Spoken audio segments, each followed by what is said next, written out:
Calls for an MIQ shake-up grow louder. Business says a lack of spots is costing them opportunities and potentially big bucks. A new study shows it's nigh on impossible for New Zealand to achieve herd immunity through COVID vaccinations. 4 more people die in Fiji and there's a record 312 new cases. And the mum literally highlighting the punami of dog doo-doo on a Dunedin walk. RNZ News at 5. Kia ora, ko Susana Leata with tēnei. A philanthropic foundation is taking the Ministry for Social Development to court over its failure to prosecute any wage subsidy recipients who wrongly took the money. More than $13 billion was paid through the wage subsidy scheme, which was designed to keep people in their jobs during COVID lockdowns.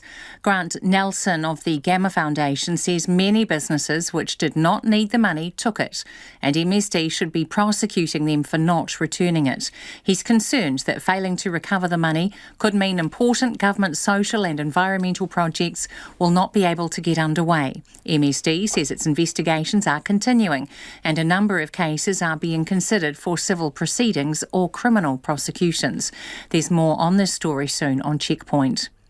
The government will soon make it mandatory for more border workers to be vaccinated against COVID-19, but is holding back details. All workers in managed isolation and quarantine hotels are required to receive the Pfizer vaccine. However, that rule does not yet apply to other border workers such as airport shop staff or port truck drivers. The Director General of Health, Ashley Bloomfield, says the latest figures show 14% of active border workers don't appear to have yet received a jab. There has been work on the next iteration of that border order, and it will be coming shortly. It will extend the mandatory requirement for vaccination to a much bigger group of people working at the border. More details will be revealed soon. The Independent Police Conduct Authority will reopen its inquiry into the police shooting of Rotorua man Shargin Stephens after RNZ last week revealed significant discrepancies in the official story of the police shooting. Mr Stephens was shot and killed in July 2016 after smashing up an empty police car with a weed slasher.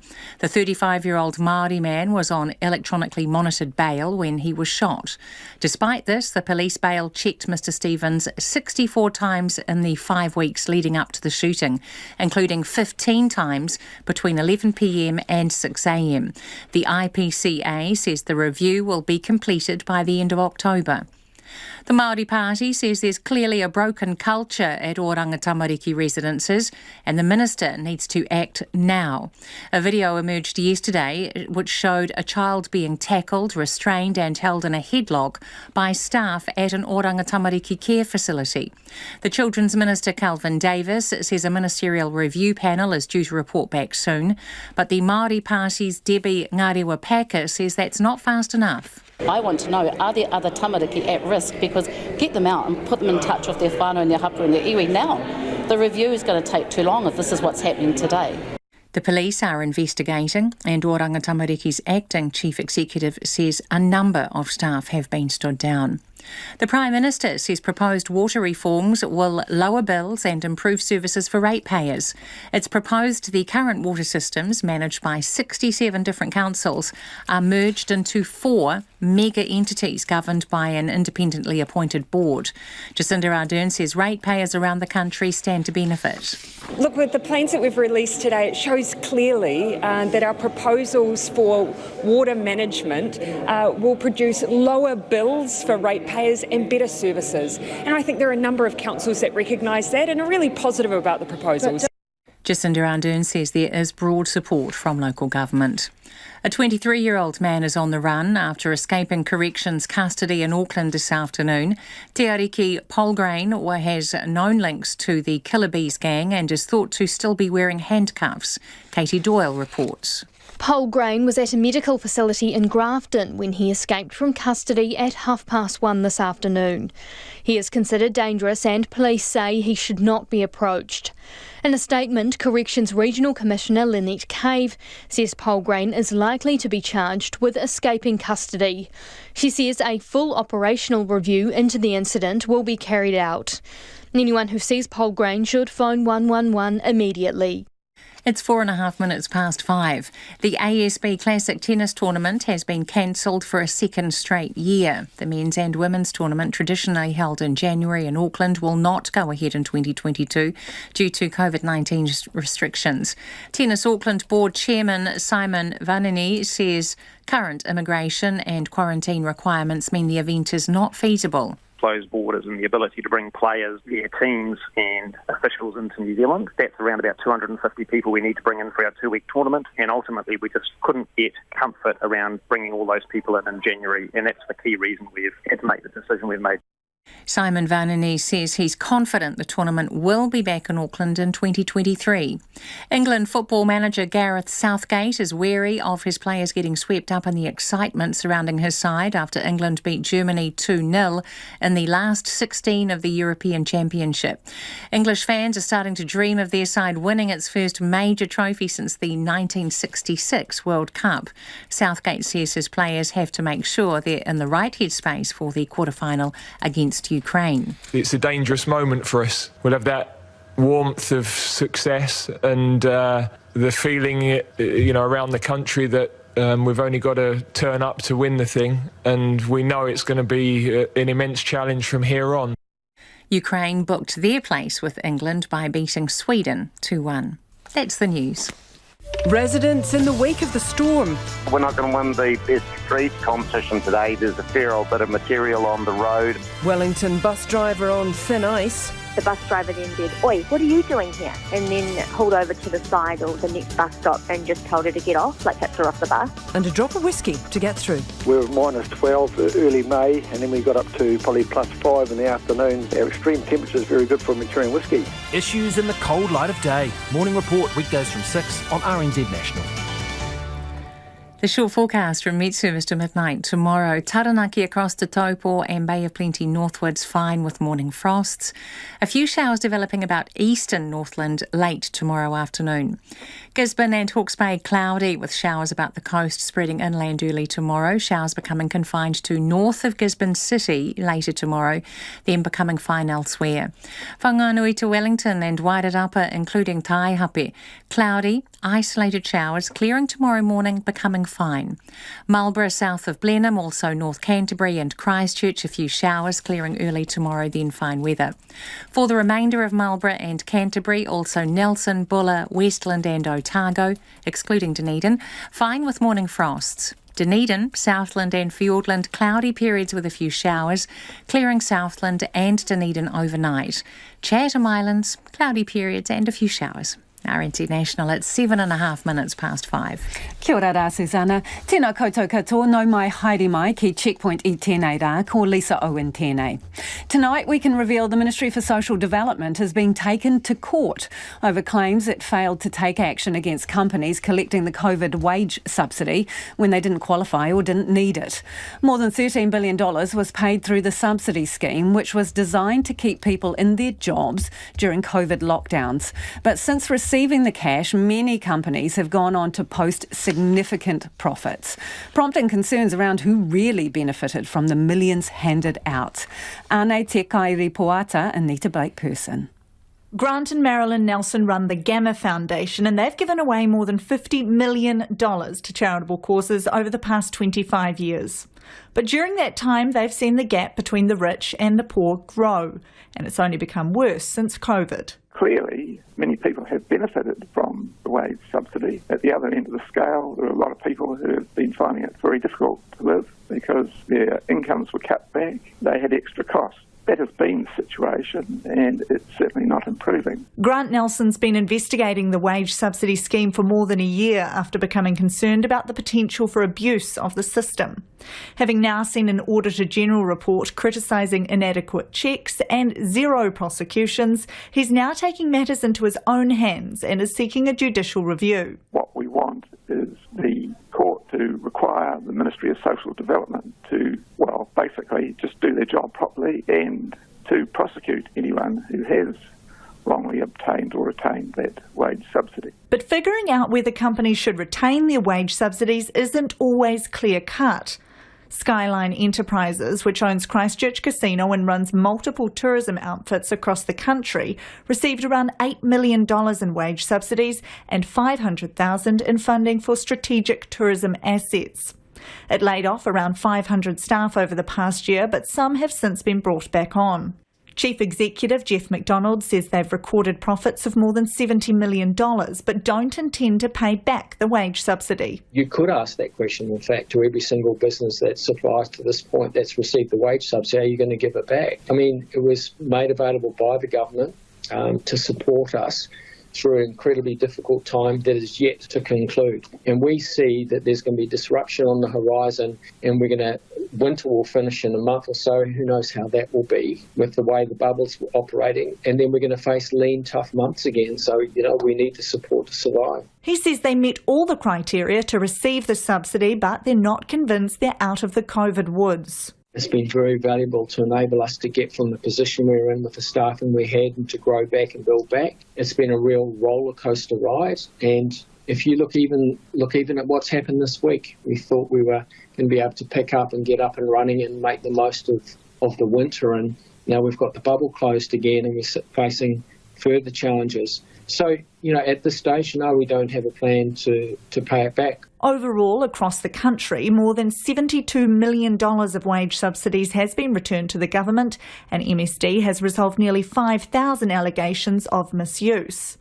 Another 1,000 cases have been referred for investigation. MSD is now preparing to take civil proceedings against 4 employers to recover payments if one final request for repayment isn't responded to. Grant Nelson says it's vital they do take action and prosecute businesses like they would beneficiaries.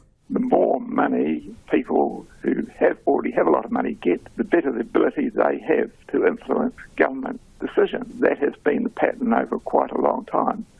These people are able to use their money for lobbying, political party donations and a whole variety of other things just to get the decisions they want. So I am concerned that as the gap grows wider and wider and the rich get richer and richer, this situation is going to get worse. The Ministry for Social Development says it's yet to make any decisions on criminal prosecutions, but expects they will as investigations are finalised. In a statement, the ministry says because the matter is before the courts, it will not comment further. However, it says it's committed to prosecutions where that's appropriate. It says investigations are continuing and a number of cases are under active consideration for civil proceedings or criminal prosecutions. Many investigations, it says, involve complex situations and by their nature will take time. 4 decisions to take civil proceedings to recover wage subsidy payments have been made so far. Employers will have up to 20 working days to respond, and if MSD isn't satisfied with the responses, proceedings will be filed in court. It is almost 13 minutes past 5 and you're with Checkpoint on RNZ National. Still to come on the program, the new study casting doubt on the country's ability to reach herd immunity through COVID vaccinations. There are growing calls for a shake-up of MIQ from exporters and workers who need to travel offshore and say a shortage of isolation spots is stifling business and potentially costing big bucks. Last night, Checkpoint brought you the stories of a high-end medical tech company unable to get to lucrative trade shows in the United States because it can't get spots in MIQ, and the $60 million taxpayer-funded Dubai Expo Pavilion that, again, businesses will struggle to get to because of uncertainty around managed isolation and vaccinations. Tonight, more people who need to travel to grow their export market or earn a living say pressure on MIQ is making it near impossible for business. I'm Chris Ware. I'm a software lead at Kinetic Engineering Design. We design, manufacture and export steel cutting and drilling machinery and also the software that drives it. Where is it that you need to go, Chris, and why do you need to go? The immediate need is the FabTech trade show in Chicago, September 13. It's the biggest collection of machinery in North America where machinery gets sold and ordered. It's a show that we've done every year since about the year 2000, and it's the core part of our marketing into the US and North America. How much do you reckon you've invested into this trip so far? I'm not exactly sure myself, but I would estimate it's of the order of $500,000 in terms of building the machine, the shipping. The actual show costs are enormous in terms of hiring a large booth and just the labour hire and things that you have to do over there. Everything is very expensive. So you can get out, but you essentially couldn't get back because you can't get a spot in MIQ and you need that. That's correct, and I've got a young family. If I had the choice, I probably wouldn't want to go anyway and spend 2 weeks in MIQ. It's not my idea of fun, but we need to do it.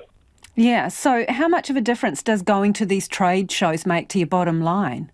I'd estimate around about 30 to 40% of our sales come directly from trade shows.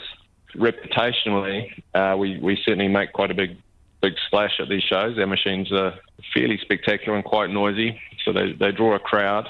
Being at those trade shows is really how we got our foot in the market in the US. So what do you need? What do you need from the people who make the decisions and make the decisions around MIQ? Do you reckon business should have some spots ring-fenced, or what do you need to be able to grow New Zealand business while we've got these COVID restrictions?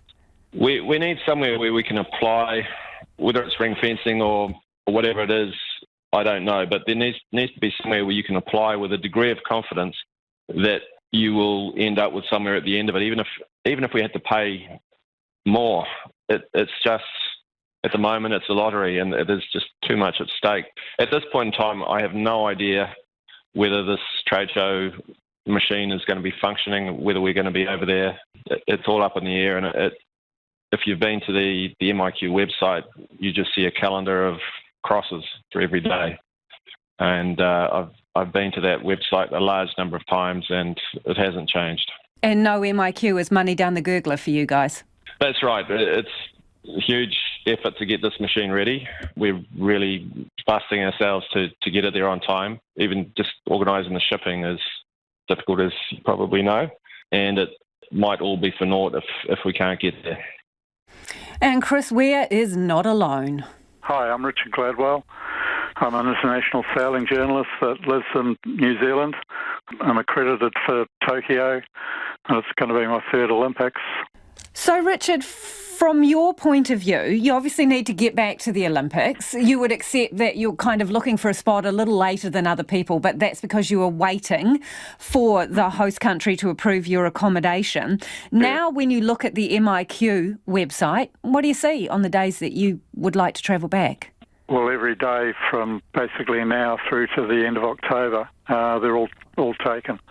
So you just look at the screen and there's a whole calendar set out there for 3 months, and every day's got a cross through it. You know, I'm running 3 screens here, but the difficulty with coming back from the Olympics with COVID is that we've got to be out of there 2 days after the end of the regatta. So there is a very tight window of opportunity and a specific date that you need to be out of there by, in essence. Yeah, absolutely, yeah. Richard, you're a journalist, so you know people sitting at home are going to go, oh, you don't really need to go, mate. Can't you watch it on the television, write your story from that, or do your job from afar? Yes, well, I checked that out because, you know, that was when it looked bad. I thought, well, that's what I'll do. I'll just do remote coverage. But when I checked with World Sailing as to what was happening, they're only basically broadcasting 2 races out of the 10 each day. There's no virtual eye running on there, so you can't actually see the racing. So you can't cover something that you can't see, and that's really why we have to go in there and be on the ground. We can get our own photos. I can cover the teams that I want to, which, you know, is obviously primarily New Zealand, but it's other teams that we're interested in. So your appeal to the government is what? To revamp, reconsider? Well, they've got to open up a category for people that have got jobs in New Zealand, that have got an event to go to that is a major event, whether it's a conference or whatever, and they've got to be able to come back into New Zealand.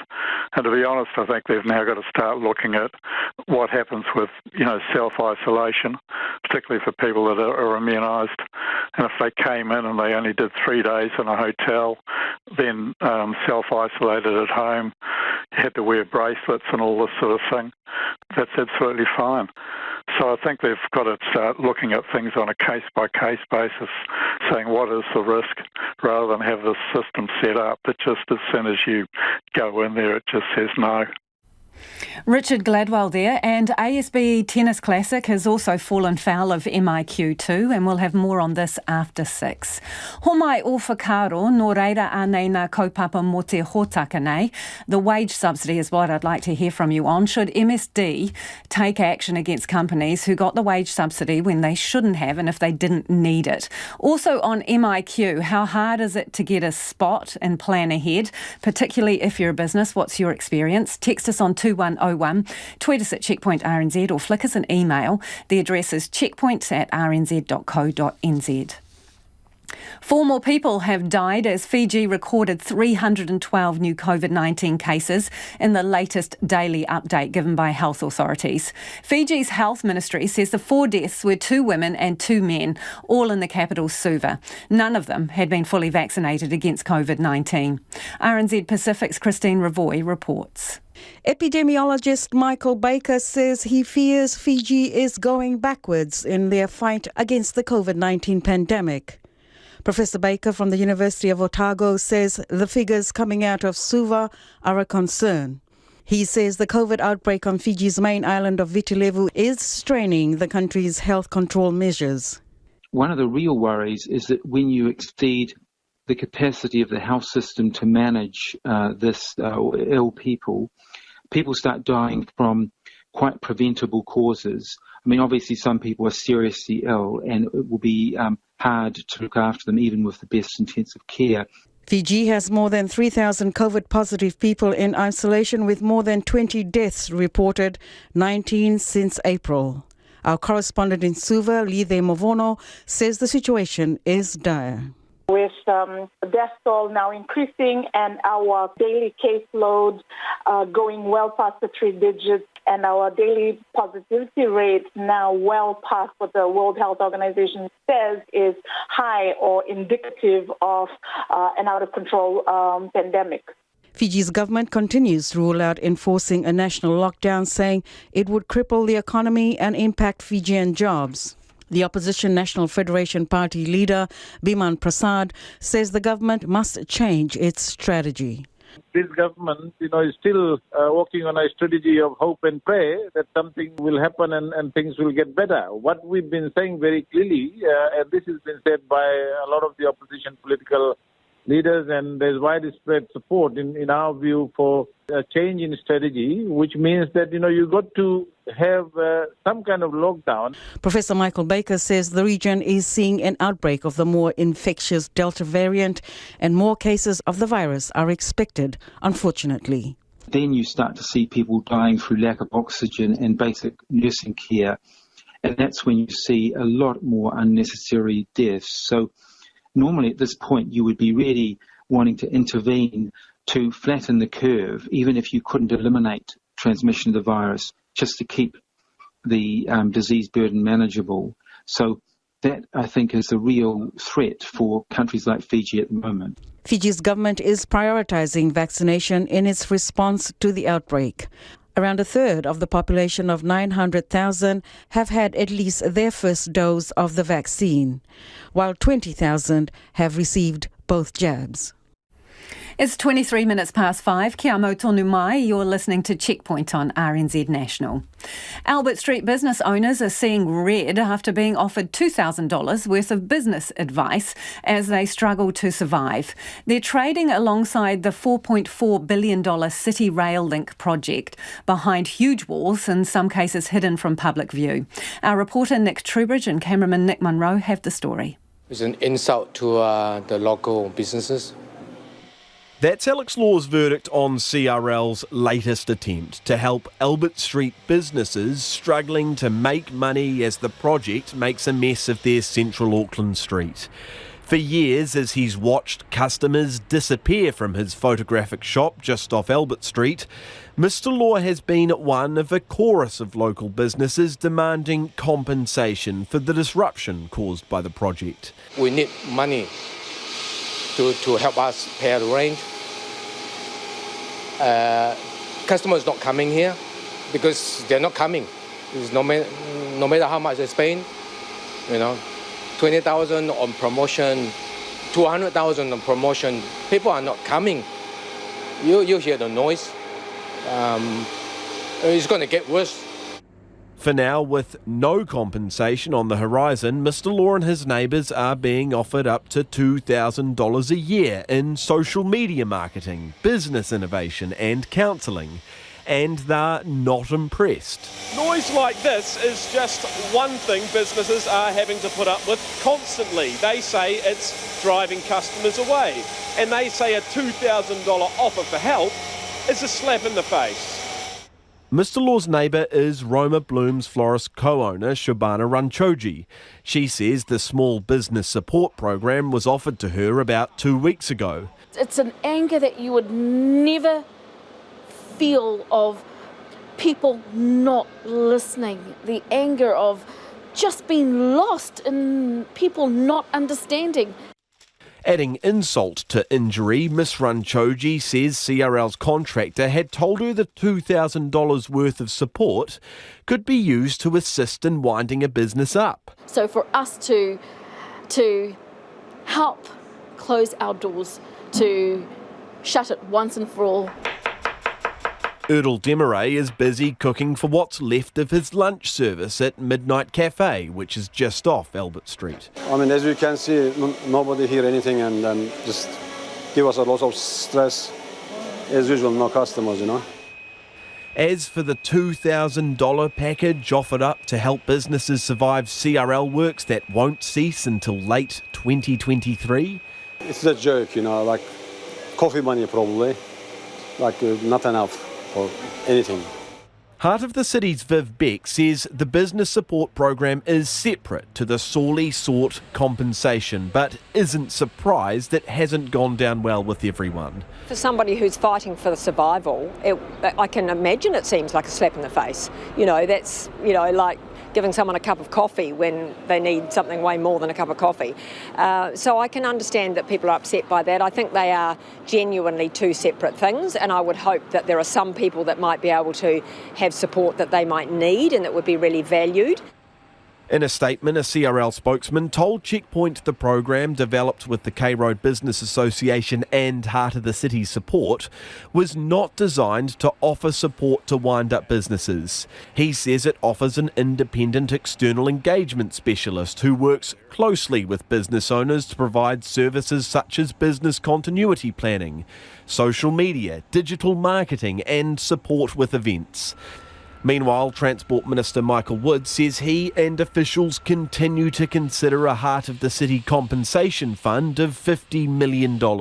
I can't put a firm date on that because it is subject to engagement with colleagues and Auckland Transport and CRL and Auckland Council, but I would give some assurance that I do understand the calls that have been made. I do understand that it's important that we have a look at it, and I'll be trying to move that discussion along as quickly as I can. In the meantime, back on Albert Street, businesses continue to be barricaded in. The Albert Street-Victoria Street intersection closed off completely this morning. It'll stay this way for 2 years. MPs behaving more badly or just the winter blues? Senior politicians indulged in name-calling and taunting opponents in the chamber this afternoon, exercised about whether Karens would be protected under the proposed hate speech laws. Here's our political editor, Jane Patterson. Judith Collins was running a roll call of commentators critical of Jacinda Ardern and her minister Chris Farfoy's grasp of the new laws they've proposed. A main worry for the opposition party is someone ending up before the courts for making an off-colour joke or for firing off an ill-advised Facebook post. Judith Collins had earlier tweeted posing the question, will calling a middle-aged white woman a Karen now be a crime under Jacinda Ardern's law? To which she received her answer. That is absolutely incorrect, and I apologise. That means these laws will not protect that member from such a claim. Not content with that, Leader of the House Chris Hipkins continued the trolling of Judith Collins, referring to a column today in which a former National Party MP and Minister, Chris Finlayson, savaged the party and the current leadership. Mr Speaker, I wonder if it's acceptable to ask the Prime Minister what her response to a range of public comments is, whether it be acceptable to ask her what her response is to a number of public comments made by Christopher Finlayson in the last 24 hours. Well, she has Speaker Trevor Mallard calling MPs to order. I have had yesterday and on Wednesday last week significantly more public reaction to misbehaviour in the House than I've had for some time. Deputy Prime Minister Grant Robertson, however, wasn't about to take the high road, telling the House about the northern polar blast that had hit the capital in the form of Chris Finlayson. Leadership or lack thereof, quoting Mr Finlayson again. The National Party is going through the agonies it is because of a failure of the President and the leadership.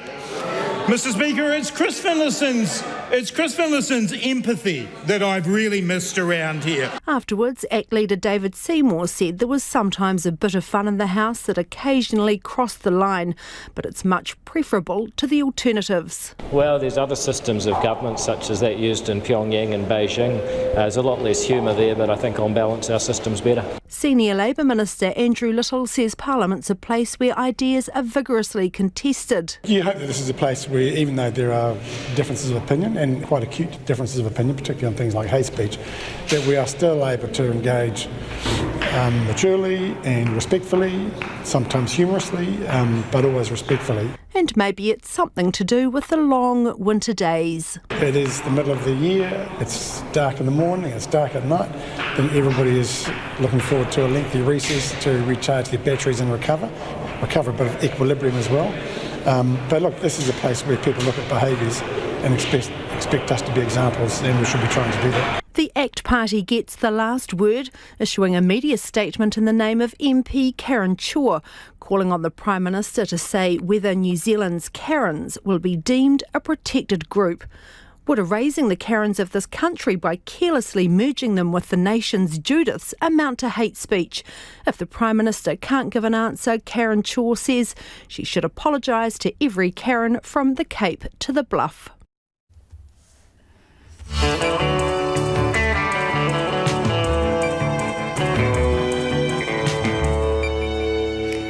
Kia ora, e te iwi e haere ake nei e a checkpoint. It's nigh on impossible for New Zealand to achieve herd immunity through COVID vaccinations, according to a new study. Another Aussie state is hit by community cases of the virus. The Fiji rugby players dusting off their anthem in ISO. And the doggy do that should actually be a don't. Don't leave it behind, that is. We would love to hear your feedback on anything you've heard on the programme this evening. Do get in touch. Should Karens be protected? Maybe I'll ask our Karen in the control room, see what she thinks. You can text us on 2101, tweet us at Checkpoint RNZ, or email checkpoint@rnz.co.nz. Ko Susana Arnei, tēnei. A philanthropic foundation is taking the Ministry for Social Development to court over its failure to prosecute any wage subsidy recipients who wrongly took the money. More than $13 billion was paid through the wage subsidy scheme, which was designed to keep people in their jobs during COVID lockdowns. The Gamma Foundation says many businesses which did not need the money took it, and MSD should be prosecuting them for not returning it. MSD says a number of cases are being considered for civil proceedings or criminal prosecutions. The government will soon make it mandatory for more border workers to be vaccinated against COVID-19. All workers in managed isolation and quarantine hotels are required to receive the Pfizer vaccine. However, that rule does not yet apply to other border workers, such as airport shop staff or port truck drivers. The Director-General of Health, Ashley Bloomfield, says the latest figures show 14% of active border workers haven't yet received a jab. The Independent Police Conduct Authority will reopen its inquiry into the police shooting of Rotorua man Shargin Stephens after RNZ last week revealed significant discrepancies in the official story. Mr Stephens was shot and killed in July 2016 after smashing up a police car with a weed slasher. The 35-year-old was on electronically monitored bail at the time. Despite this, the police bail checked Mr Stephens 64 times in the 5 weeks weeks leading up to the shooting. The Māori Party says there's a broken culture at Oranga Tamariki residences and the minister needs to act now. A video emerged yesterday showing a child being restrained and held in a headlock by staff at an Oranga Tamariki care facility. The Children's Minister Calvin Davis says a ministerial review panel is due to report back soon, but the Māori Party says that's not fast enough. The Prime Minister says proposed water reforms will lower bills and improve services for ratepayers. It's proposed the current water systems, managed by 67 different councils, are merged into 4 entities governed by an independently appointed board. Jacinda Ardern says ratepayers around the country stand to benefit. Those are the latest news headlines from RNZ National. Our next news and weather update is at 6. Thanks, Susana. No mai hoki mai. If you're just joining us, this is Checkpoint. Ko taku manuheria nai ko Nicholas Poynton, who is in the studio to talk business. Let's start with inflation pressure. What's going on? You've got the ANZ Bank's latest survey of business confidence, and while the headline number shows confidence is up, the most interesting sign, or the real story here, is that these worrying signs about inflation pressures that are maybe going to be coming to a head in the coming months, because 86% of firms say they expect to pay more for goods and services in the next year. And this really is a result of some of the capacity constraints we've been seeing in the economy over the past 6 months. It feels like you can't open a paper at the moment to the business section and not see a story about some industry that's crying out for skilled labour and they can't find it because of closed borders. You also have things like supply chain shortages. Last week I reported that some firms are facing huge hikes to their power bills due to dry weather and low storage at hydro lakes. All of this is creating these cost pressures for businesses. 2/3 of them say they plan to pass them on to consumers. And what that means for you and me is that we can probably expect to pay more for our goods and services in the near future. And this has led the ANZ's chief economist, the ones who put together this survey, Sharon Zollner. She says that the inflation expectations, they're now at 2.4%. Remember, the RBNZ's target for inflation is 2%, so there's a significant increase.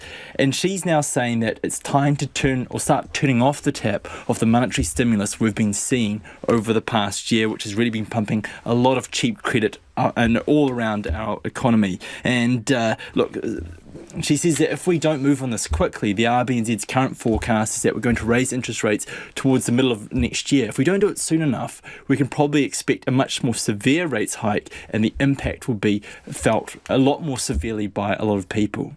Interesting. Okay, let's turn to Australian retail investors. So how are their priorities different to local investors? Yeah, the retail trading platform Sharesies have recently expanded into Australia in the past couple of months, and they decided to do some research about how Australian investors and New Zealand investors sort of differ in what their intentions are, how they choose to invest. And one of the key things that they've found out is when it comes to green investments, they make up about 2.1% of New Zealanders' investment portfolios, but only about 1.5% for Australian investors.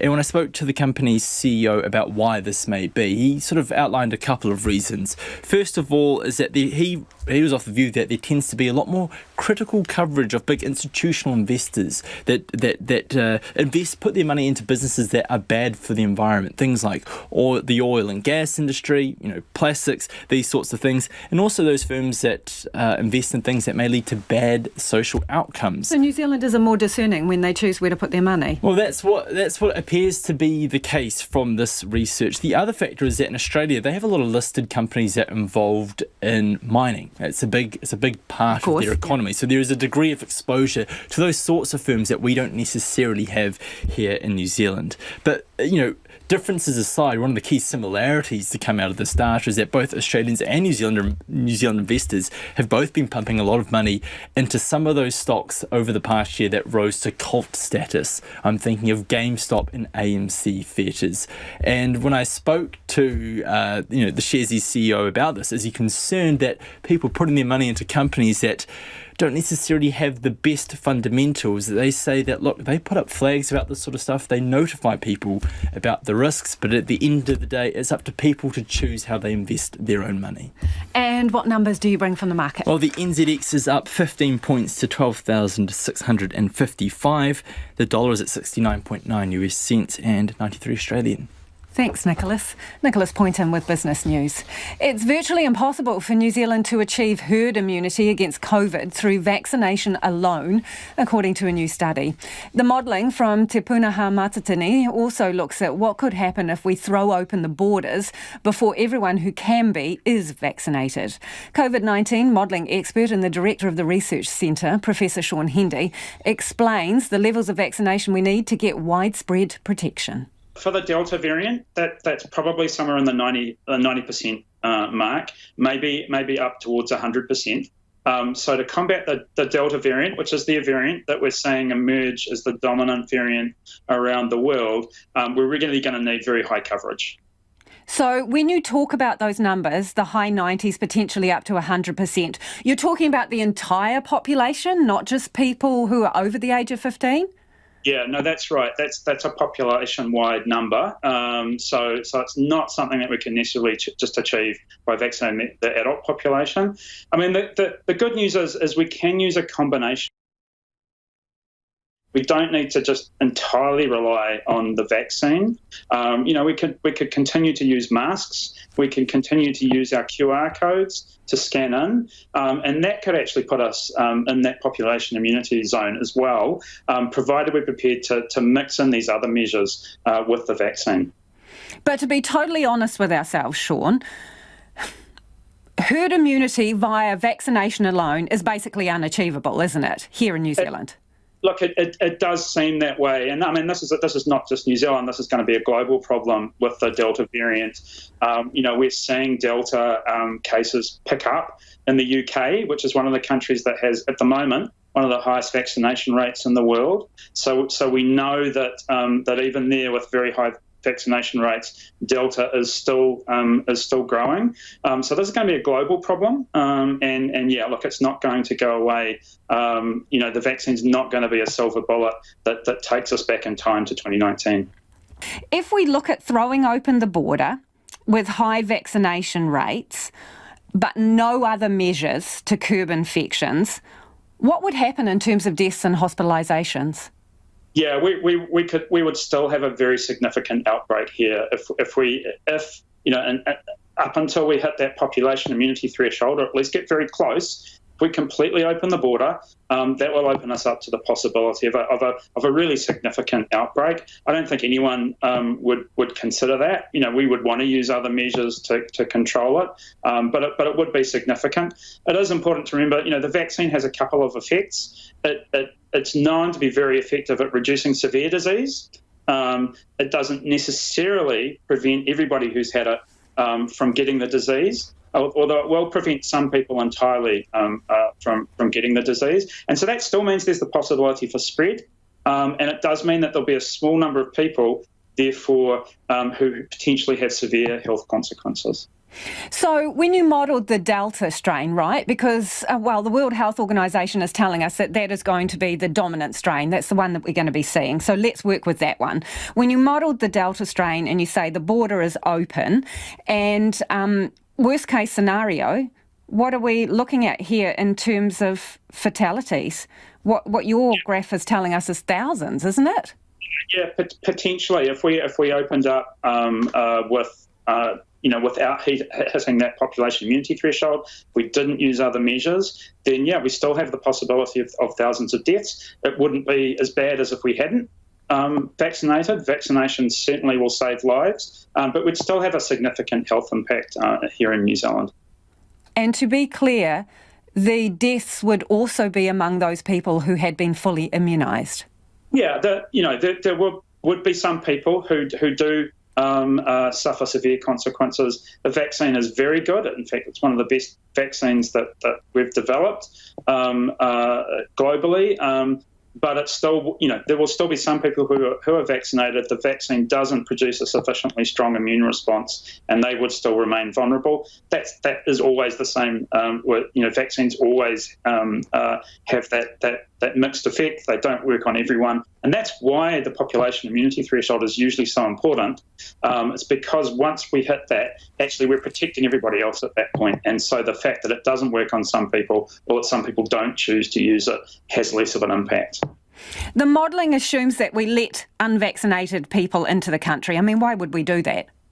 Yeah, so I mean, we're not suggesting that we do that, but it is important to understand the consequences of some of these choices, right? I mean, the government is going to be facing pressure to open the borders as we go through the vaccination rollout program. We can see that playing out in other countries who are further ahead of us in the vaccine rollout. And the modelling figures really just reinforce that actually some of those decisions that maybe look plausible would have severe repercussions. So I don't think we're necessarily recommending that. In fact, if you look at the tables and the report, it would suggest that would be a bad idea. Okay, so maybe we should move on to potentially good news. Can you present a scenario to us? I mean, where is the sweet spot in terms of vaccination levels where you could open the border and still do things like wear masks and have to stay at home if you did have COVID and isolate and use contact tracing, but you don't need 14 days in managed isolation? Where is that sweet spot, Sean? Yeah, actually, there's not going to be there's no magic spot really, Lisa. But those choices become potentially more manageable the closer you get to the population immunity threshold, and then something like normal life might start to come back. But globally, this is going to continue to be a problem for some time. Given that it is going to continue to be a problem and there is going to continue to be deaths and hospitalisations, at what point does this come not a debate about science and health, but one about ethics? And let me give you an example. We have a pretty high road toll, for example. We have a number of deaths via flu every year, and we are not applying the same sort of restrictions as we do to COVID. So when does the conversation move into whether we're happy to accept that level of damage? Yeah, and look, everybody will have different opinions on this. These are ethical questions that I think we do need to have a conversation about as a country. Just speaking for myself personally, I actually think we've developed some fantastic new tools now for fighting infectious disease. Previously we've been tolerating 500 deaths a year from seasonal influenza. I think we could now look at that with some of the tools we've developed and say, well, actually, that's no longer tolerable. I think, again, personally, these infectious disease impacts tend to hit people from lower socioeconomic backgrounds. They impact more on Māori and Pacific Islanders because of racism in the healthcare system. And so that it is an important ethical question as to whether we're prepared to allow those impacts to fall on certain parts of our community, while the rest of us perhaps go back to enjoying a normal life. It's 14 minutes to 6. I'm Lisa Owen and you're with Checkpoint on RNZ National. He muri aki ina pita pita kōrero. After the news at 6, the ASB Classic suffers another fault. Australia continues to grapple with a rise in COVID cases, with South Australia becoming the latest state to record new locally acquired cases. World Watch's Paulina Lau has more. A 200-day COVID-free streak over. South Australia has recorded 5 new community cases after a miner returned from the Northern Territory and tested positive yesterday. His wife and 3 of his 4 children, all of whom have also been at home since Saturday, have also tested positive. The entire family has now been transferred to a hotel quarantine. While this is a very concerning turn of events and having this Delta variant in South Australia, we are very relieved that this person and this family have been at home since Saturday, very significantly reducing the risk to our state. Premier Stephen Marshall making clear from the start, South Australia will not be going into a lockdown. No lockdown for now, but home gatherings will be capped at 10 and people are being encouraged to mask up and work from home. This case has triggered a 72-hour lockdown in Alice Springs as the miner spent time at the local airport. Just ACT and Tasmania are now free from community transmission of COVID. Western Australia has recorded 1 new case which is being investigated, while New South Wales has 22 new community cases today. Meanwhile, the federal government's shifting vaccine guidance is causing problems. Under 40s are now allowed to ask their GP for the AstraZeneca jab after previously only allowing over 60s to access it due to blood clot fears. Queensland is now days away from running out of the Pfizer vaccine, and there's worry young people will rush to get the AstraZeneca vaccine. The state's Chief Health Officer, Dr. Jeanette Young, is fuming. No, I do not want under 40s to get AstraZeneca. Why? Because they are at increased risk of getting they're rare, it is rare, but they're at increased risk of getting that rare clotting syndrome. I don't want an 18-year-old in Queensland dying from a clotting illness who, if they got COVID, probably wouldn't die. And Deputy Premier Steve Miles is telling Queenslanders to follow the advice of the Chief Health Officer and not their Prime Minister. For the Prime Minister to attempt to overrule the medical advice and provide a vaccine that is not recommended for people under 60 puts Queenslanders at risk. The advice of our Chief Health Officer has served Queenslanders incredibly well, and they should take her advice about which vaccine is medically appropriate, not the advice of Scott Morrison. Western Australia's Premier Mark McGowan also choosing to follow the advice of the State Health Officer over the federal government. The COVID situation might be deteriorating in Fiji, but their national rugby side reckons they know just what would put a smile on the faces of folk back home. A win against the best. The team is isolating in a hotel in Christchurch before 2 tests against the All Blacks in Dunedin and Hamilton. As Bridget Burke found out, isolation is proving the perfect opportunity to work on some other aspects of their game. When you're on that pitch at Forsyth Bar Stadium in Dunedin, when you're there and your teammates are lined up, you're going to be singing it full voice like this. 1, 2, 3. Blessing round the God of nations, all the eyes of Fiji. I do my best to distract the Fiji national rugby team with some anthem practice. By the way, in Bulavinaka, my name is Wasiana Dalevu, and I'm from the province of Serua in Fiji. And I played centre and sometimes wings as well. Captain Levani Bortia seems less enthusiastic about rehearsals. 2, 3. Blessing ground of God of nation, all the eyes of Fiji. It's been a long time coming. They're excited about the 2 tests against the All Blacks. It's been a dream come true for the many of us here in the squad to be able to be here and to be able to get the opportunity to play against one of the best teams in the world. Yeah, well, that will be your gift to the Fiji people, won't it? Yeah. A beautiful game, victorious against the All Blacks. That's our main goal. The squad is in isolation till the end of the week, but Namani Nandolo tells me he's already managed to score. I got the presidential suite, so I'm not complaining. Got my own kitchen, got my own lounge room, got my own bedroom. I've got a balcony. I've even got a bloody spa or a jacuzzi in the bathrooms. How tall are you? And if you don't mind telling me what shoe size you are? Size 15 US, and I'm 6'4", 194 centimetres. I immediately imagine the jacuzzi is a tight fit, and he's not even the tallest in the squad. These humble, graceful giants of world rugby have a mammoth task ahead.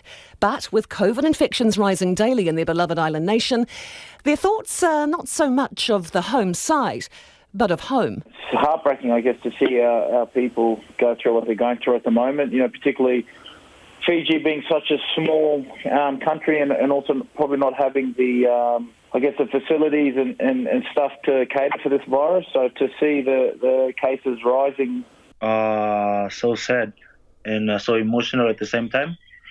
COVID rising every day. We love our family, we love our friends back at home. We're going through the hard time. But I don't understand how this thing moving so fast because they have a border everywhere. The tests have come at a good time, these rugby ones, with the team hoping to cheer people up. We've been speaking about it, since we've come into camp, how much this game will bring a lot of smiles to the people back home. It's a big opportunity for us to test ourselves as a squad. We're up for the challenge, and these sort of opportunities, they don't come often. I think the last time we played them was probably 19 years ago, and there's only one guy in our squad that was involved in that game. That's Leone Nakarawa. So, we've always watched these guys on TV and always wanted to play against them, and we've got a great opportunity to do that. We've got a 2-test match, which is unheard of. I wonder what it means, a victory over the All Blacks. What does it mean for you? If we win against them, it's not an easy game, I can say. But you can do it. Tough. We believe in ourselves. That's why we're here. Oh, Fiji, ever Fiji, let the voices swim with pride. Now pay attention here, lovers of Fiji rugby. You'll recognise their signature fancy footwork as Nandolo dodges my play for a score prediction. OK, so first test, let's say 32-24 to Fiji. You're putting words in my mouth. No, that's mine. That's mine. That's yours. Yeah, 32-24. What do you say? Come on. I don't know. I don't want to throw anything out there. I struggle to penetrate their defensiveness. I try it on with the captain. I'm thinking 32-24 for the first test, go to Fiji, right? 32-24, that's the scoreline. What do you think? On the first game, we try to adapt. We try to see what's going to happen because All Blacks, it's not an easy team to beat.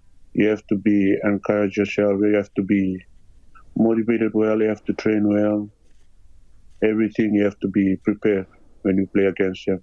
They score a try in the last second. Even 1 minute left, they still score the try. Yeah, but you can do that too. Anything can happen. So we try to make our family and our supporters happy. The people back at home supporting us. We try our best.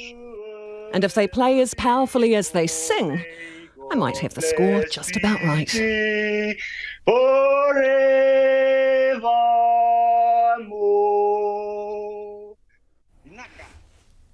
Just beautiful. And that'll be up online if you want to listen to it again. Now, one mum is highlighting, and we mean literally highlighting, the punami of dog doo-doo that's left on Dunedin's popular West Harbour walkway. Antonia Wood and her family live in St Leonards and are regular users of the track.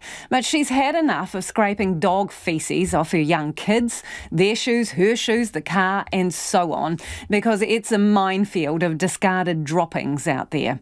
So Antonia thought she'd take stock of what is a pretty crappy situation.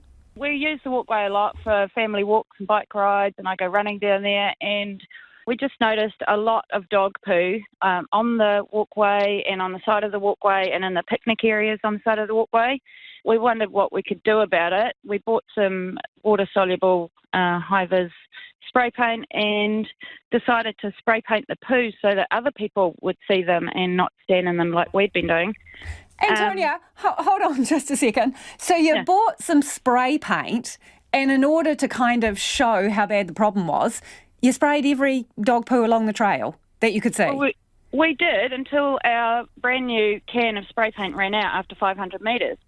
And on the way back, we decided to count how many we'd sprayed on the way out. And we got to 217 dog poos or piles of dog poo. Wow. 500 metres. Did that surprise even you? Yeah, it did, because, I use the walkway regularly, as I said, and so I'd noticed a lot, and I'd stood in quite a few, which was really annoying. So I knew there was lots out there, but it wasn't until we started spraying them that we realised actually how many there were. What do you think of that? Because, wow, it doesn't seem that hard to pick up after your dog, does it? Well, exactly, yeah. I think it's disgusting. And I think that dog owners need to take more responsibility, i.e. take a bag with them and take the bag home, because we do see quite a few bags out there as well with poo in them. But also watch their dogs, because I think that some dogs trail behind their owners and poo when their owners don't see them pooing. So I think that's a responsibility that dog owners have as well, just to watch their dogs and actually pick up every poo that they do. Hey, you've got a couple of kids who are in the car with you right now. You're parked up, so we're all safe talking. But, have they sort of trodden any or, stumbled? Absolutely, yeah. That's why I decided to do this, because it's an ongoing issue. And I know it's not just on our walkway. We went on another walk today close by in our neighbourhood and we had the same issue. I'm a bit tired of cleaning dog poo off their shoes and my shoes and off the car mats and off our home carpet and buggy wheels, bike wheels, it's a pain. Antonia, is there much in the way of rubbish bins around on that walkway along the West Harbour? Is there actually somewhere for people to put their dog bags and poo in? There's not a lot of bins. There's one at our end in St Leonard's. There's a wheelie bin that they put there a year or two ago. So that is helpful. The tube that keeps the dog poo bags that you're supposed to be able to pick up at the start of the walkway is empty, and I think that has been empty for a long time. And there might be the odd bin along the walkway, but they're not that frequent. But I don't think that it's too hard an ask to ask people to take the bags with poo in home. Just chuck it in the boot, or if they're driving to the walkway, we'll just carry it home and put it in their bin.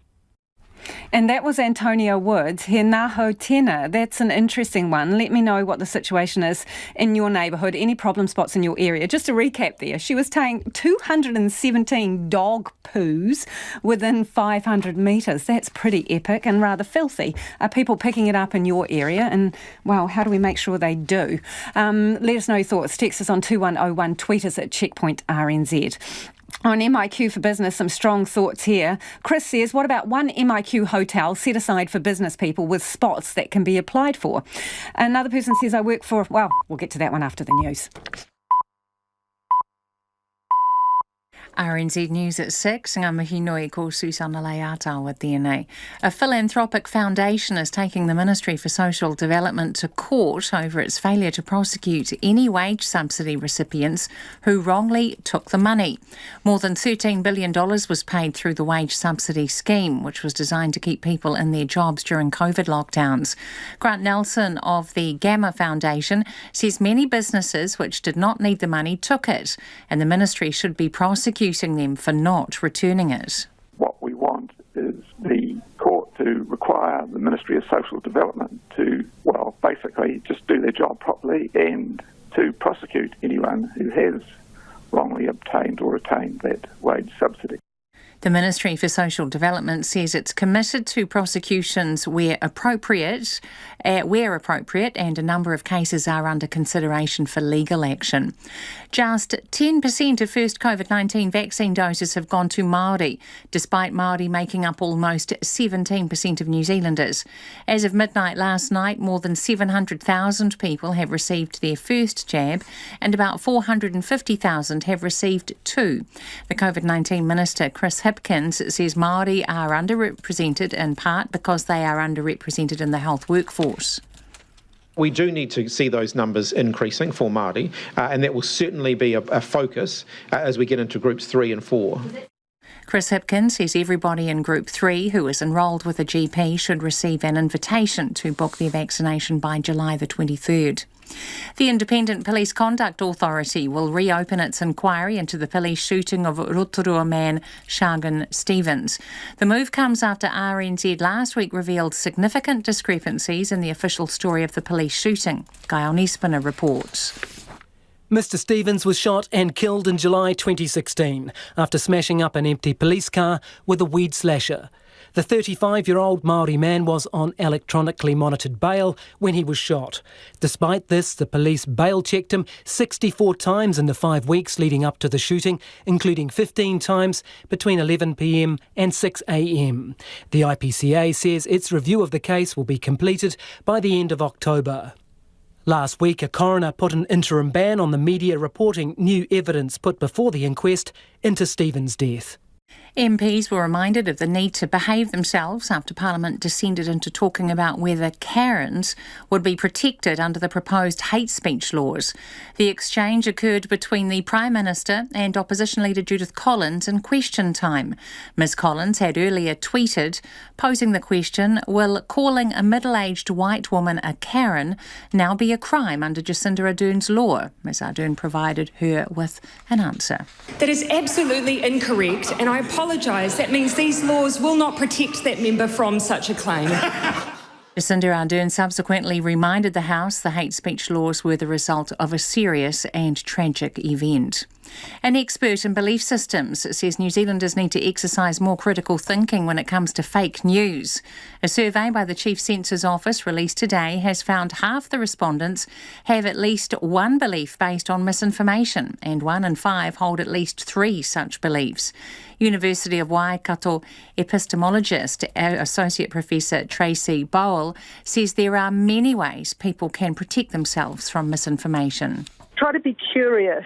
Try to make a habit of being motivated to find things out, to seek out the facts. Try to be open-minded, by which I mean be willing to subject our own views to questioning and be willing to alter them in the light of evidence. Associate Professor Tracy Bowles says it's particularly important for those in influential positions like politicians to model critical thinking and empathy for the view of others. Police in Western Canada say dozens of people in the Vancouver area have died in an unprecedented heat wave. Nearly 70 sudden deaths have been reported since Monday, most of them elderly or with underlying conditions. Today, the highest ever temperature was recorded, 49.5 degrees. Experts warn that extreme heat waves could become more common as a result of climate change. Potentially explosive acid was found under the Napier Library this afternoon after years of it being kept in a museum collection. The library shut after picric acid was discovered in a medicine cabinet in a basement underneath the library. Picric acid is a pale yellow odourless solid that has been used as a military explosive. Friction or rapid heat can cause it to explode. The building's director, Laura Vodanovich, says they contacted police and the army, which advised them to close the building. So obviously it's been there for some time, but when we discover things like this, we then take, of course, precautions to make sure everyone's kept safe. So we've contacted the Army who deal with things like this, and they are going to come and take the material out and dispose of it safely. The library should reopen tomorrow. It's 5 minutes past 6. Quarantine requirements have cancelled the ASB Classic Tennis Tournament for a second straight year. The men's and women's tournament scheduled for January in Auckland will not go ahead in 2022.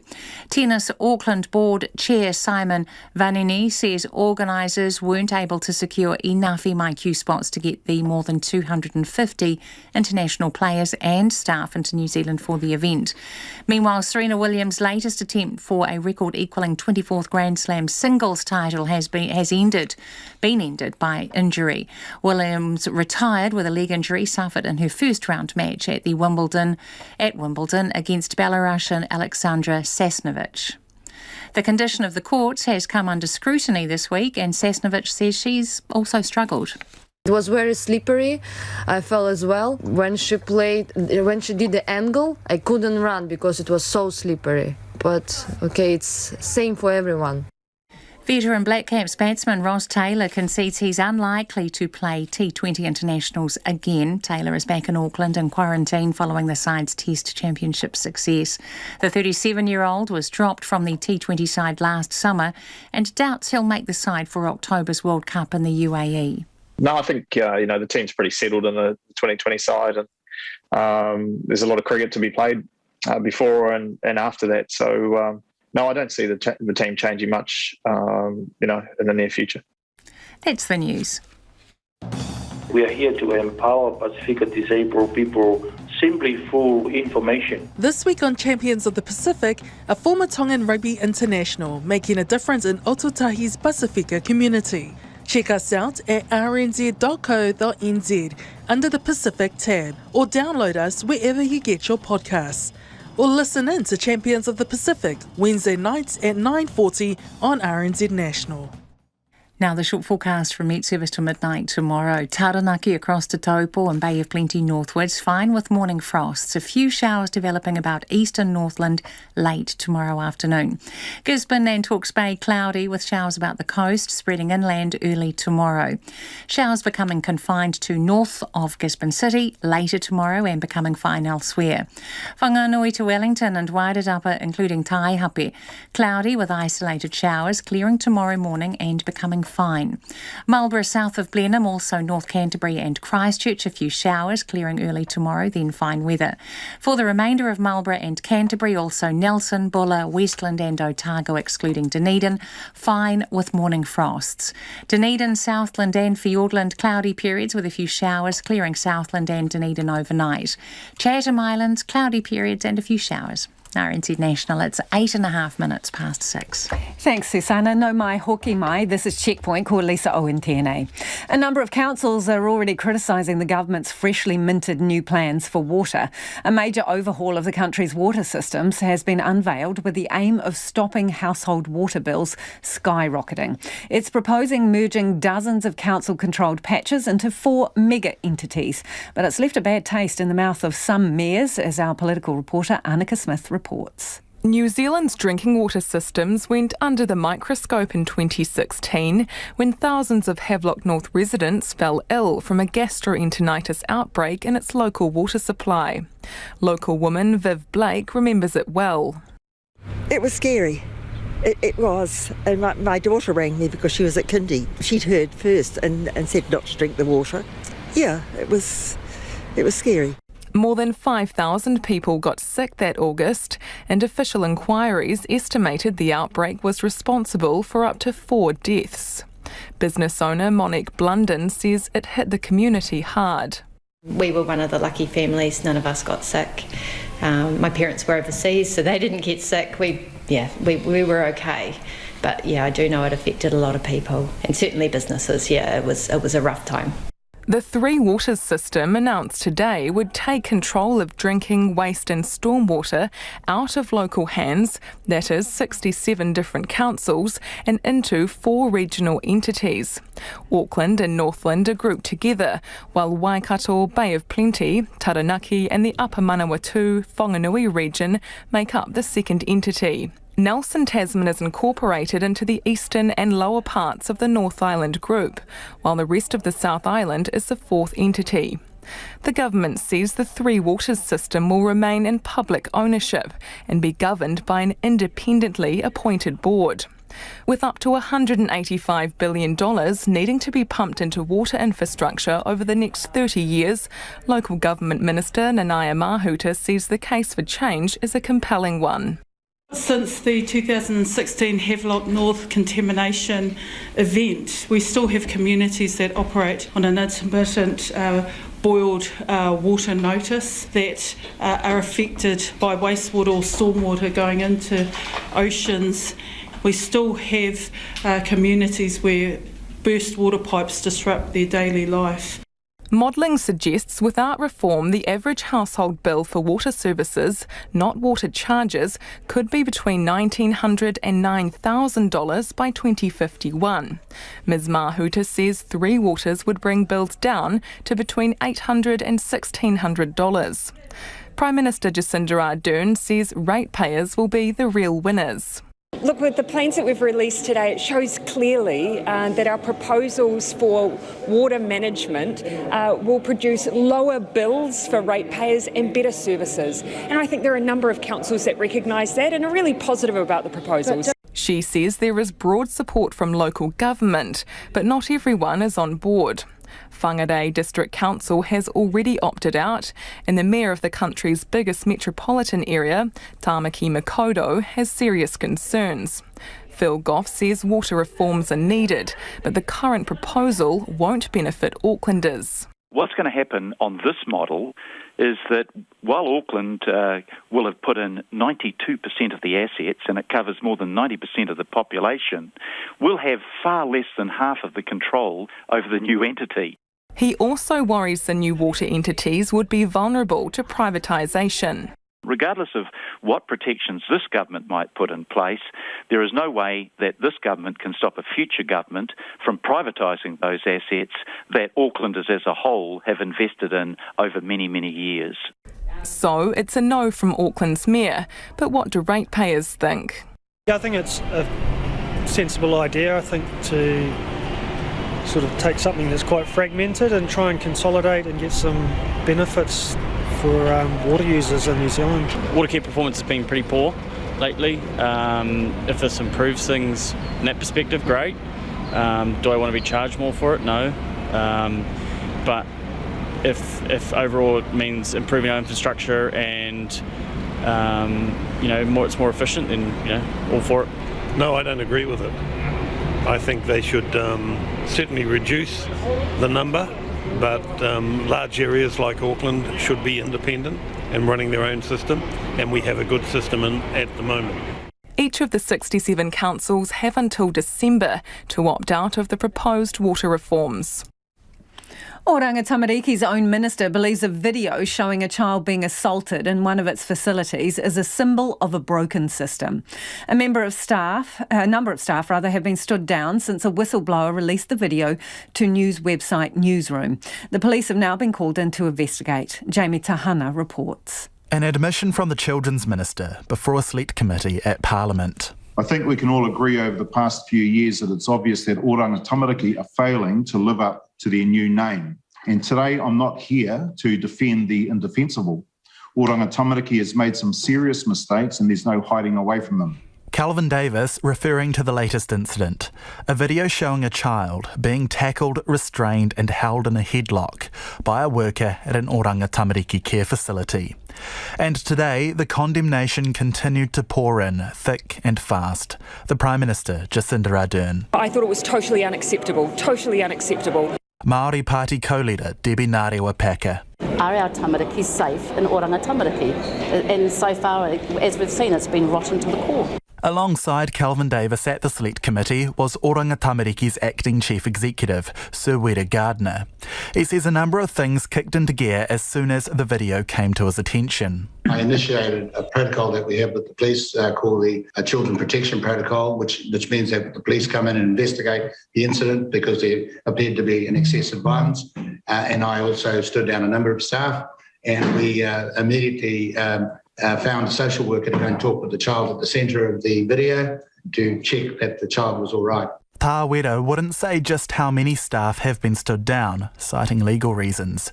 But he did say CCTV footage is meant to be monitored and any incidents reported. This hasn't happened, an example of an internal reporting system that's broken, he said. So I think there's both the formal system and the informal system. And I think when people get frustrated, as with this video, then they take the path that they take. It's regrettable. I would prefer that the internal system works, but if it didn't work and I was in the same position, I would probably have taken the same path. The chair of a group appointed to oversee Oranga Tamariki, Matthew Tukaki, went to the residence yesterday to start the review. He says he was concerned with what was found and what took place. Mr Tukaki wants to know whether abuse at the ministry's facilities is more widespread. We're now moving to request a whole range of other documentation, but let's be clear of giving ourselves the assurance and therefore the Minister the assurance that these matters aren't also happening maybe at other residences. So we're going to be moving very, very quickly over the coming days to also have a look at the other care and protection residences. Figures released by Calvin Davis's office show there have been 12 injuries resulting from the use of restraint at Oranga Tamariki Facilities since 2017. One of them, in April last year, required hospital attention. A person who broke their arm when they twisted while in a standing restraint. The staff member involved was cleared by the police.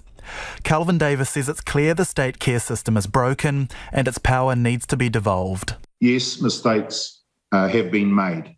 Yes, we need to change, to devolve, to put in place changes previous governments, communities and Māori have been calling for. Mr Davis is putting faith in 10 new care houses being built sometime in the next 3 years, which will see the current facilities phased out. A review into Oranga Tamariki by Mr Tukaki's Ministerial Advisory Group is due in August. But that's not fast enough for Debbie Ngarewa-Packer. I want to know, are there other tamariki at risk? Because get them out and put them in touch with their whānau and their hapu and their iwi now. The review is going to take too long if this is what's happening today. Despite his condemnations, Calvin Davis did come to the defence of the vast majority of Oranga Tamariki workers, saying many go above and beyond. It's 18 minutes past 6. You're with Checkpoint on RNZ National. The police watchdog is reopening its inquiry into the fatal shooting of Rotorua man Shargin Stephens by an officer. The IPCA says it will now take an in-depth review of the 2016 case after RNZ revealed significant discrepancies in the official story of the police shooting. Guy on Espiner has the latest. Well, I spoke to the IPCA's principal advisor, he calls himself the Principal Operations Advisor, Warren Young, today. He said that following that RNZ story last week, they'd done an initial review. That is now complete and they've decided to reopen the case. They have reopened this case into the shooting of Shargin Stephens. He told me that a more in-depth review of our original investigation was required. They're going to go through all the evidence, there's quite a lot of it, and he says it'll take them probably till the end of October. When they say they need to take a closer look, what exactly will they look back at? He wouldn't say exactly what they would look at, but he did say that it would address the principal concerns raised by those RNZ stories. Now, there were quite a few questions and concerns raised, but a big focus was the bail checks. Now, this is a guy who lashed out, smashed up an empty police car with a weed slasher. He's on electronically monitored bail at the time, and despite this, the police bail check him 64 times in the 5 weeks leading up to the shooting, 15 times between 11 p.m. and 6 a.m. They came to the house pretty much all hours of the night. Now, the IPCA in their original report said, look, that was all justified and reasonable because of a number of factors, but they based those on factors which are completely contradicted by the police's own investigation. One of those factors is that they never woke him up, although the police who were interviewed by detectives in that homicide inquiry, they said they woke him up multiple times. One officer woke him up 6 times. The IPCA report also says, oh, look, this was all reasonable because this guy was uncooperative. There is not one report of him being uncooperative in 64 of these bail checks. Oh, but we needed to test him for alcohol, they said. But in only 21 of those 64 cases, was he breath tested? He passed every single time. Another big thing they're going to have to look at is whether the police who were there on that day knew who they were dealing with at the time. The IPCA report says, look, they had no idea until after he was shot. They didn't know who they were dealing with. Now, that is completely contradicted, and we've pointed this out in the original stories, that there are officers who said, one officer in particular says, I knew straight away the minute I locked eyes on him. I've dealt with him many times before. In fact, I've tracked him before. So there are big elements here for them to look at. They say they will do it, and they say they will do it in detail. So they're going to go back and fact-check the inconsistencies, it seems. And obviously this story took a really interesting turn when the coroner came out and essentially put a ban on the media. Can you just recap what's going on there, and does it still hold? Well, it does still hold. This is Coroner JP Ryan. He put out a Section 74 order under the Coroners Act. Now, effectively, that is a ban on evidence that has been presented to the inquiry. And yes, that still does hold, but we checked that it does not apply to the RNZ stories that have already been published. So really, it's dealing with new evidence that is put before or put into the public domain. Now, interestingly, we have been provided with an extract of the minute.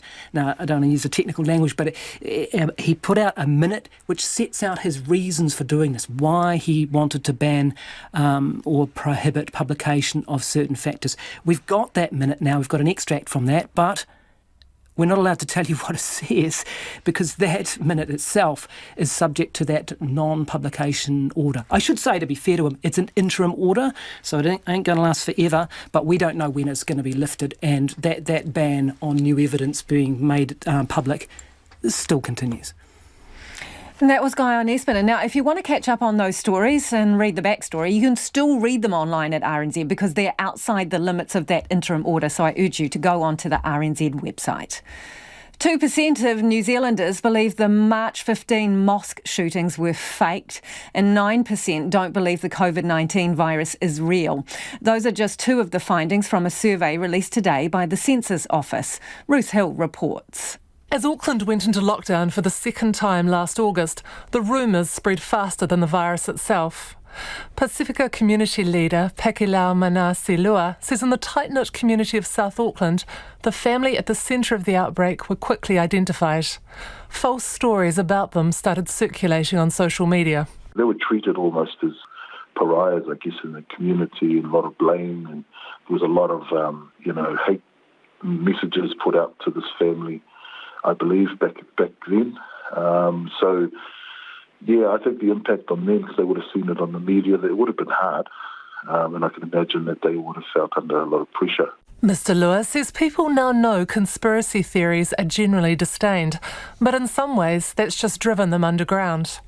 Chief Censor David Shanks says the link between conspiracy theories and real-world harm has been evident for some time, but the pandemic has intensified the risk, as the survey shows. We had 75% of our respondents say that they tended to think false information about COVID-19 is an urgent and serious threat to New Zealand society. Really significant depth of feeling there. However, even though they recognise the danger of misinformation in other people, it seems New Zealanders are not so good at picking up when they are being fooled. The survey of 2,300 people found half have at least one belief based on misinformation, and 1 in 5 hold at least 3 such beliefs, from scientists lying about the safety of vaccines to believing 5G communications cause COVID-19. Disturbingly, 15% of those surveyed do not accept the official account of the March 15th Christchurch mosque attacks, with 2% holding the view it was a hoax. Chief Censor David Shanks says that finding is not a shock to him, unfortunately. When my office responded post March 15 and we classified the live stream video and the document as objectionable, and we received some calls from people saying that was wrong because that attack did not happen. Cultural historian Kate Hanna leads the Disinformation Project at Auckland University's Te Punaha Matatini. It's been charting COVID-19 misinformation in New Zealand for the last 18 months. She says no one is immune to false ideas because they are often grounded in a tiny kernel of truth or resonate with someone's lived experience. And they're kind of hard to get rid of because they make sense.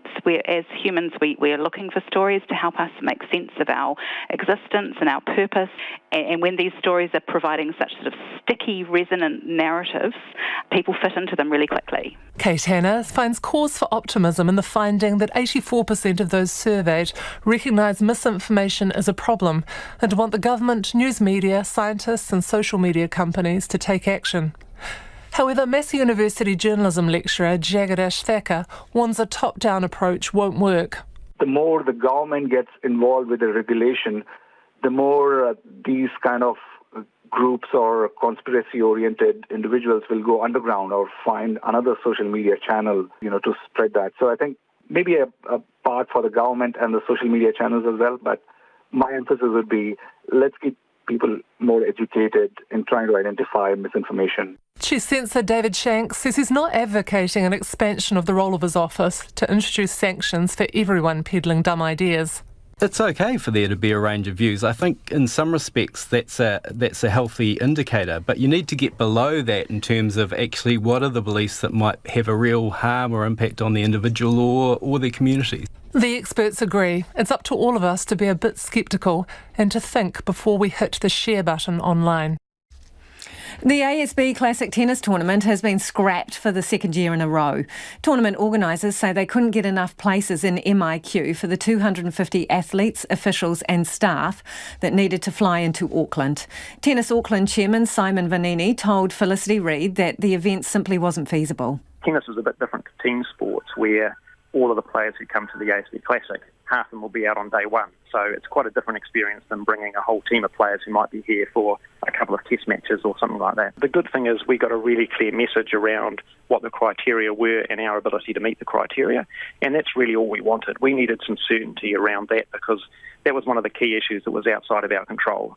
And so really, to be frank, getting an early answer on that and it being clear to us that we weren't going to be able to work within the criteria means that we are able to make probably an early decision, which gives some comfort to our sponsors and frankly our team, around the fact that we aren't going to be able to go ahead in January. Was it a financial consideration, or was it not enough spots in MIQ that were the complications or the factors that prevented this from going ahead? Well, ultimately it's the spots in MIQ because, as you know, you can't just bring people into New Zealand. You actually have to make sure they go through the process and they're authorised to take spots in MIQ. And again, we weren't given the ability to bring in the 250 people we need. Now, ultimately, there was an opportunity perhaps for waiting a few more months to see what happens. But from our perspective, we have to start planning now, signing players up, talking to our suppliers, talking to our sponsors, and we couldn't afford to wait months and months more. So it was the right decision to make for us now. There wasn't any opportunity to, say, move it to beyond the Australian Open and bring players in through that Trans-Tasman bubble? Not under our current licences with the ATP and the WTA, so we obviously spoke to them around what was happening, and they perfectly understand that we're in a situation like a lot of other tournaments around the world, not being able to run due to local restrictions. We're only able to run those tournaments in week 1 and week 2, so we couldn't run them after the Aussie Open, but we are now looking at, can we run some tennis events, some participation events over summer, so that at least we've got some tennis that people can get involved with over that period. And it'll be 2 years without the Showpiece ASB Classic event. Are you confident that you will be able to get it back in the future? Oh, absolutely. Again, from our discussions with the ATP and the WTA, they're very supportive of what we've been doing. We've always had very successful tournaments here. We've had huge support from our sponsors and obviously the public who have been coming every year. So again, COVID has just had this impact on us last year and again this year. So hopefully for 2023, we're past all of that and we can run some great tournaments again. Well, we're almost out of time, but a lot of feedback from you about dog poo scattered around popular walkways. Steve's got in touch to say Westhoven Walkway in Auckland spotted 13 dog droppings on my run yesterday. Well, running is a dangerous sport. Another person's got in touch to say they get really depressed as a dog owner. It puts them in a bad light, so they go round. I find myself picking up other dogs' poos and collecting other bags because I don't want dog owners getting a bad name, they say. And this person from Tauranga says they've noticed a trend. Dog owners pick up the poo, put it in a bag and then leave the bag. What the heck, they say. Clean up after yourself, please, is the general message. That's almost us. Kei te mihi mo te whakarongo mai. First Up will be with you from 5 o'clock tomorrow morning. They're going to be live on the Chatham Islands as the vaccine rollout begins there. Kei te hoki mai anora popo whānau po Mārie. RNZ News headlines at 6:30. A philanthropic foundation is taking the Ministry for Social Development to court over its failure to prosecute any wage subsidy recipients who wrongly took the money. Just 10% of first COVID-19 vaccine doses have gone to Māori, despite Māori making up almost 17% of New Zealanders. The Independent Police Conduct Authority will reopen its inquiry into the police shooting of Rotorua man Shargin Stephens after RNZ last week revealed significant discrepancies in the official story. The chair of a ministerial group appointed to oversee Oranga Tamariki wants to find out if abuse at the ministry's facilities is more widespread. Our next news and weather is at 7.